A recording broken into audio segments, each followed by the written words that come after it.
একসাথে কোথায় দাঁড়ায়। বহুদিন সহ্য করেছি আওয়ামী লীগের যন্ত্রণা, এখন আর সহ্য হয় না। এটা নতুন বাংলাদেশ, এটা তারেক রহমান সাহেবের বাংলাদেশ। আমি গিয়ে এসে বলেছিলাম এই বালির ব্যবসা বন্ধ করে দিবে, পরে আমাকে বলা হলো আমি তো এখন নেতৃত্ব দিচ্ছি না, তবে যেদিন দিব ওয়াদা করছি এই বালির ব্যবসা আর থাকবে না। বাংলাদেশে অনেক ব্যবসা আছে, বৈধ ব্যবসা অনেক আছে। এটার পিছনে যারা যারা গিয়েছে নাম হারিয়েছে, সম্মান হারিয়েছে, কিছুদিন আগে জান হারিয়েছে। এই ব্যবসা আর দরকার নেই। ক্ষমা তো তখন করবো যখন তারা ক্ষমা চাইবে, ক্ষমা চাইতে হবে।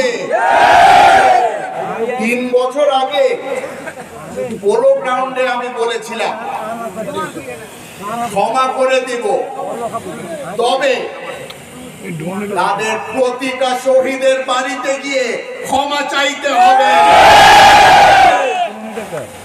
আমরা সকলে জানি এখন নতুন রাজনীতি শুরু করেছে আওয়ামী লীগ।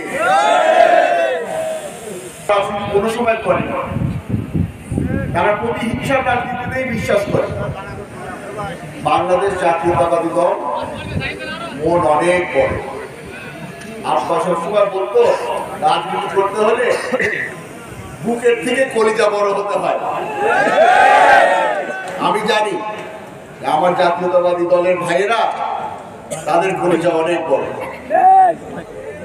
তবে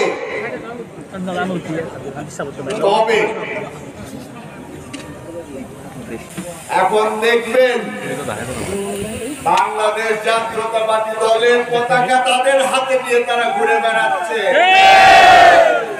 রং বদলে গেছে, তবে আমরা তাদেরকে চিনি। রাঙ্গুনিয়ায় খালি দুটা সমস্যা, এক হচ্ছে মাদক, দ্বিতীয় হচ্ছে বালি। এই বালির ব্যবসার কারণে বাংলাদেশ জাতীয়তাবাদী দলের নাম খারাপ হচ্ছে। আমরা এই ছোট ছোট জিনিস, এই অবৈধ ব্যবসাগুলা, এগুলোও এতদিন ধরে